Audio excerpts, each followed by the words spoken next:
I'd, um, I'd like to start with a miracle, but since I'm not at the level where I can instantaneously manifest them, I would instead invite you to envision a miraculous situation. So please just imagine that at the snap of my fingers, there's a worldwide wave of illumination through which every person on earth becomes fully aware of all the relevant facts about genetically engineered foods, and everybody's opinion about them becomes fully aligned with our best scientific knowledge. What do you think would happen? Well, if we adhere to the routine rhetoric of the proponents of these products, we would have to predict that such a global wave of enlightenment would cause all opposition to them to vanish.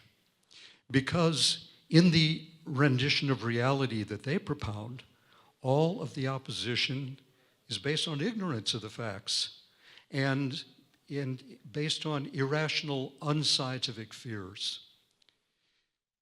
But in the world we actually inhabit, such a universal wave of enlightenment would not cause the opposition to the foods to vanish. What would vanish would be the foods themselves. That's right. If people actually understood all of the facts about genetically engineered food, and if their opinions became aligned with sound science, solid science, then this whole massive venture to reconfigure the genetic core of the world's food supply would collapse quite quickly. And that is why, despite their pretensions to want to educate the public about the facts, the proponents of these products, whether in industry or in scientific institutions or major universities, go out of their way to suppress the facts and to distort the facts and to keep the public in the dark about them. And they've been very successful in doing that.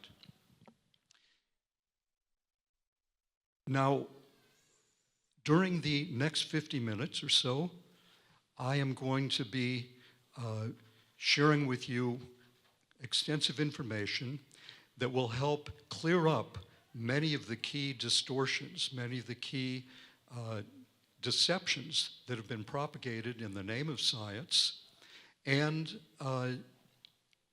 it will allow you to gain a firmer understanding, clear up a lot of the confusion.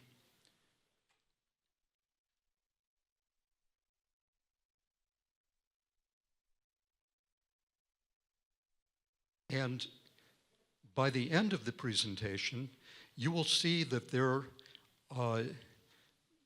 are at least 5 basic evidence-supported conclusions that can be reached. So one is that producing new foods through recombinant DNA technology, which is genetic engineering, is an inherently risky process. Second, that every genetically engineered food poses an abnormal level of risk. 3, the safety of those on the market has never been adequately established. And 4, some of them have already been shown to be harmful. That's very important. And last, not only has the GE food venture been shown to be harmful, not only has the GE food venture, I skipped up to the above line, has the GE food venture been violating the standards of science, it has been damaging science and has injured it far more severely than has the campaign to deny global warming.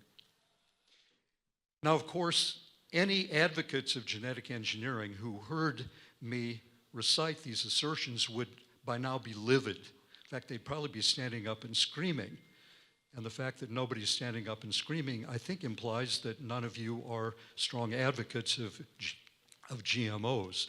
And that 5th assertion would especially rouse their ire, because they claim that the genetic engineering venture is solidly aligned with science, and that anybody who opposes it is, in essence, anti-science.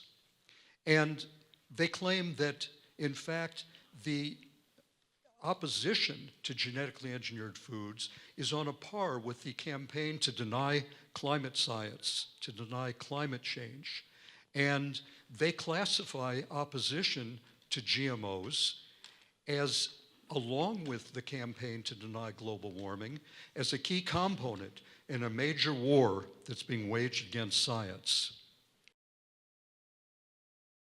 Now, while it is true that science is being badly attacked, severely attacked, in regard to genetically engineered foods, the attack on science in regard to GMOs is very different, diametrically different, than the attack on science in regard to climate change.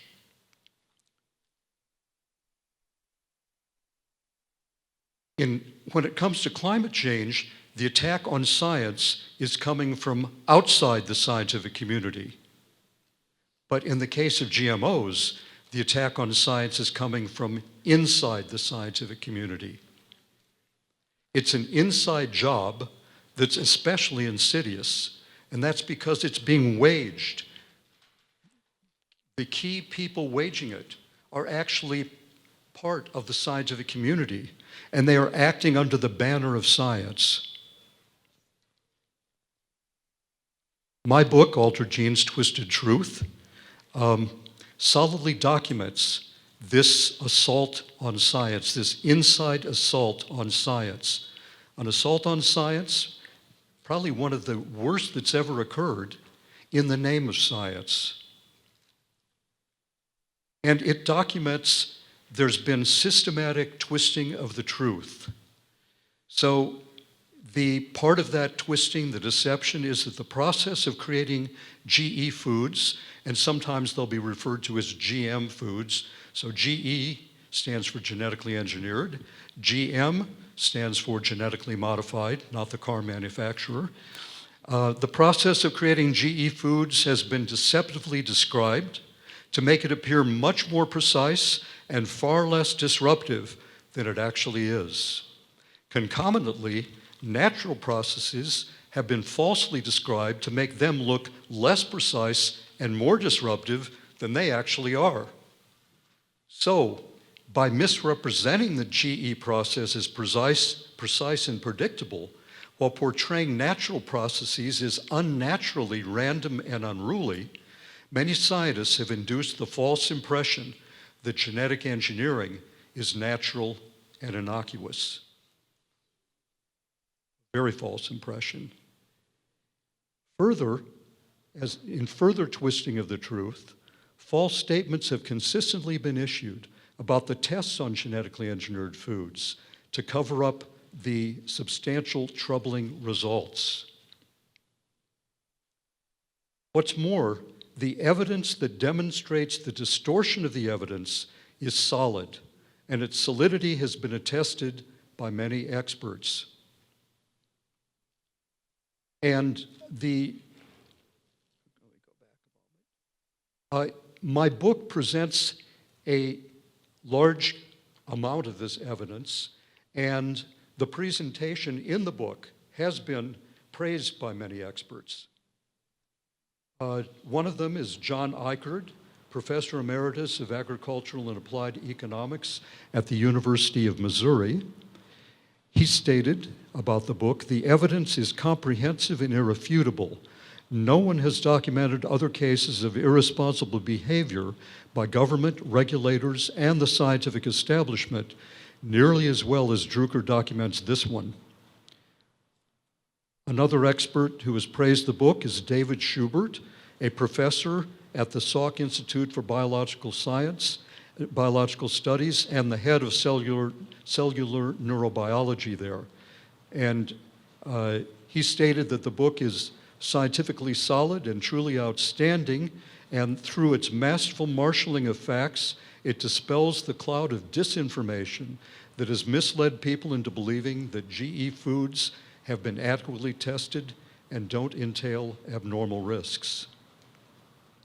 Now, the irrefutable fact that the facts have been routinely misrepresented is in itself concrete evidence, evidence of how strongly the evidence weighs against the soundness of the GE food venture. Because, after all, it's quite obvious. If the facts are on your side, you're proud of them. You don't want to hide them. You don't want to distort them. You want to bring them out. You want to bring them out in their fullness. It's only when the evidence weighs against your position that you would be tempted to use underhanded means to suppress evidence, to misrepresent evidence. And unfortunately, the very fact that the proponents of genetically engineered foods have been driven to distort the facts so extensively, really since the creation of the first GMO organism, genetically engineered organism, back in the early 1970s, years before, almost a decade before, the technology was able to create the first functional genetically engineered plant, the facts have been misrepresented by eminent scientists and scientific institutions. In fact, the misrepresentations predated the founding of the biotechnology industry, okay? So as my book demonstrates, although many people, when they hear about the distortions and deceptions that are propagated on behalf of GMOs, they think of Monsanto or DuPont or the other major multinational corporations that manufacture them.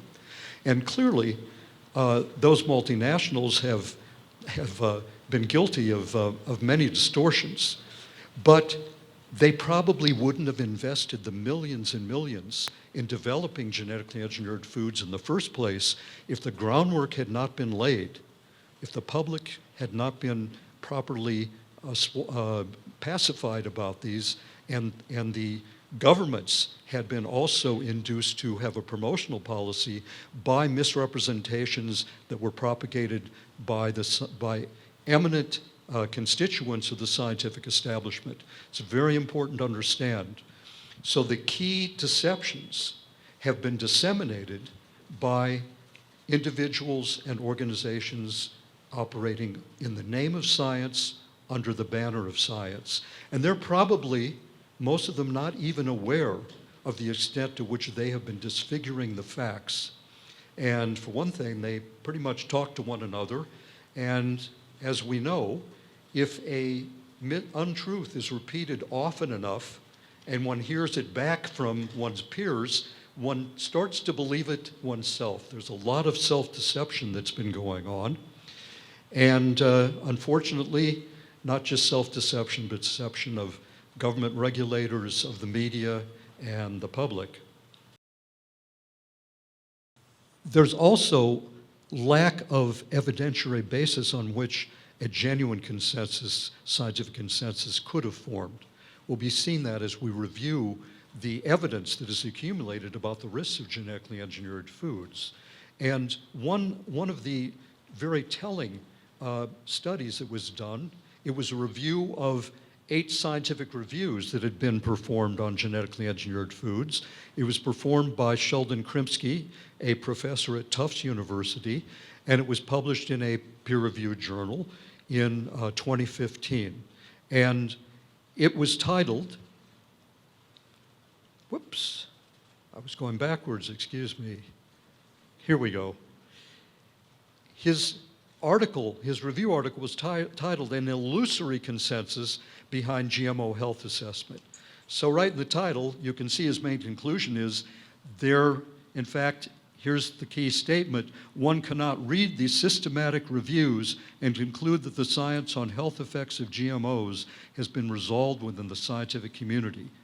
So not only did he say, not only is it clear that there has never been a scientific consensus, according to Krimsky's analysis, there couldn't have been a genuine one based on the evidence at hand because there's too much evidence of risk. But you would never know that from listening to the claims of the scientists and institutions that promote GMOs. In fact, here's an interesting one. You probably were aware of this, many of you. An open letter was signed by more than 150 Nobel laureates in 2016, and in favor of GMOs, and one of their key assertions was there has never been a single confirmed case of a negative health outcome for humans or animals from their, meaning GE Foods, consumption. Whew. That is baloney coming, from in the name of Nobel laureates. Well, it's a little less surprising when we see that a very large proportion of those Nobel laureates who were induced to sign that statement aren't life scientists at all. Their Nobel Prizes were run in either physics or economics, which certainly doesn't give them the authority to make such statements. They probably haven't reviewed the research. And most of the laureates who signed, who did win their Nobel Prize for medicine or physiology, are not molecular biologists either, not biochemists, probably again don't know the research.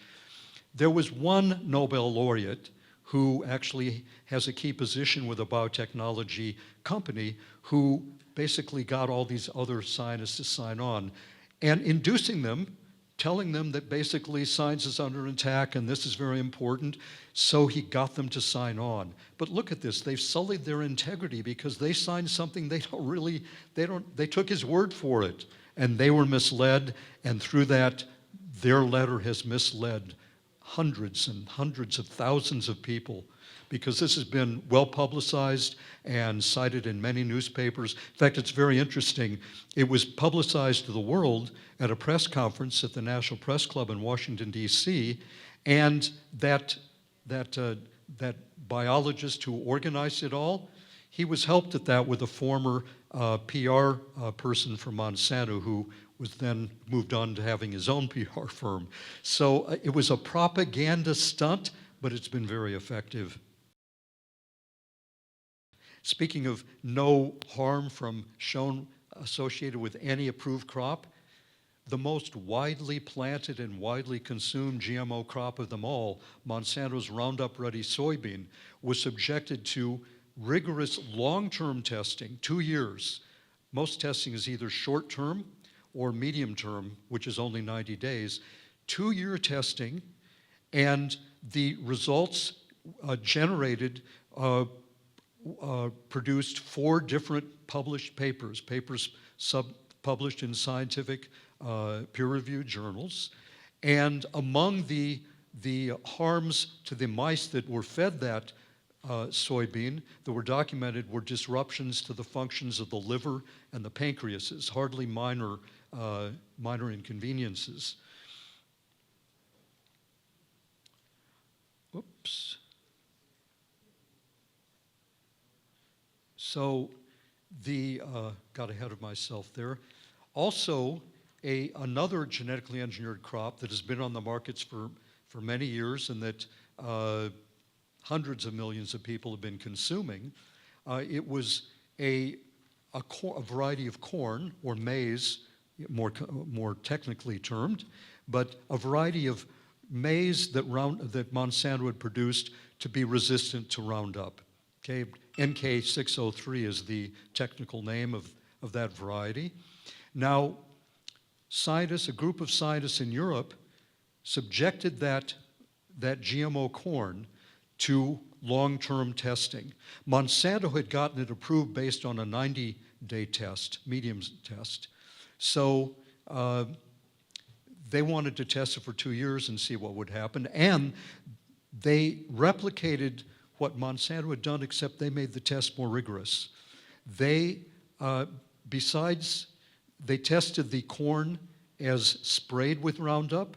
They tested the corn when it had been grown without being sprayed to see whether there was something perhaps in the genetic engineering itself that was problematic. And they tested the Roundup herbicide separately from the corn. They administered a dose of the herbicide in the drinking water of a third group of experimental rats at the same level, the same dosage that the rats would have received by consuming a normal helping of the genetically engineered corn that had been sprayed. Guess what?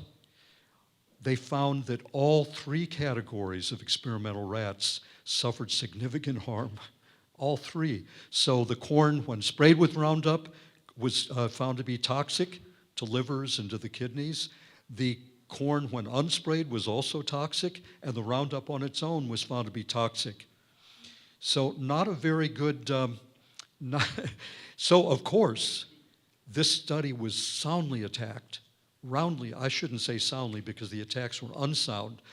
It was roundly attacked, vehemently, viciously attacked, and not surprisingly, the attack was initially orchestrated by Monsanto, and with scientists that often will work front for Monsanto, and that have often been supported by Monsanto, and to give the illusion that they're independent scientists, though. But eventually other components of the pro-GMO scientific establishment took up the attack as well. Now, many scientists stood up for it. In fact, there was an open letter published by more than 140 scientists stating this research is solid and it deserves to stay published, because the people doing the attack were trying to get the journal to retract the study so they could claim it was worthless and that it was no longer in the scientific literature. And after about a year of attacks, and also after the appointment of a former Monsanto scientist to the editorial board of the journal, a decision was made to retract the study. But there's some interesting points. First, that study was designed as a toxicological study.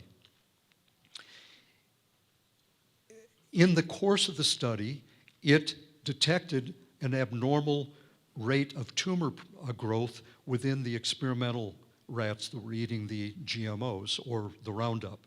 Now, the standard protocol in a toxicological study is, if tumors are detected, they need to be reported. So they reported that there were tumors too. That's all they did. That was an auxiliary part of the study. But because the toxicological study was solid, the editor of the journal couldn't really base retraction on that data. In fact, he conceded that the toxicological results were reliable. But so he focused on the tumor reports, and he stated that they were inconclusive, and therefore that the study had to be retracted. Well, as it turns out, inconclusive results is not a valid grounds for retraction. Okay? You can look at the standard criteria for retracting a study, and you won't find inconclusive results, because many results are inconclusive, and yet that's news in itself. But the toxicological results were valid, and they were conclusive. But what has been done?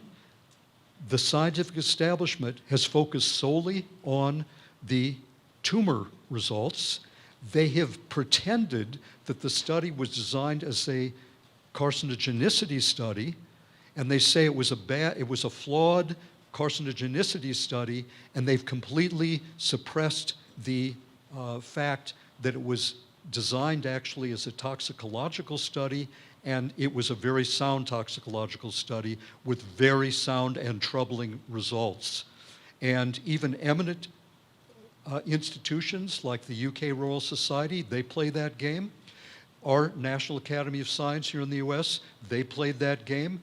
They have basically dismissed and disparaged that study. And here's the thing, in 2016, our National Academy of Science released a major report on genetically engineered foods, putting a happy face on them. And when it discussed that study, it basically stated again that it was unreliable, carcinogenicity study, inconclusive results, and it said, therefore, although the critics of GMOs claim that it shows that 90-day tests aren't long enough and that long-term 2-year tests are needed to adequately detect problems, it said, no, it doesn't show that. It shows 90-day tests are all right.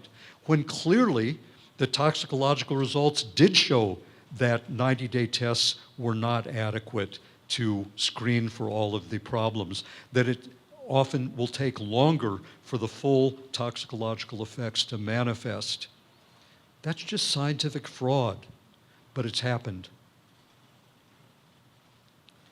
Now, the retraction of that article, it's been criticized strongly by scientists who understand what's going on and are independent of the push to, the push to promote GMOs. Here's one example, an article written by scientists. It was published in the Journal of Biological Physics and Chemistry in 2018, and it was entitled Retraction by Corruption, the 2012 Seralini paper. That was the paper that was retracted. Now, because that paper was solid, 5 other journals offered to publish it, to republish it, and so it was republished in 2014 in another journal, and it is currently, again, part of the scientific literature.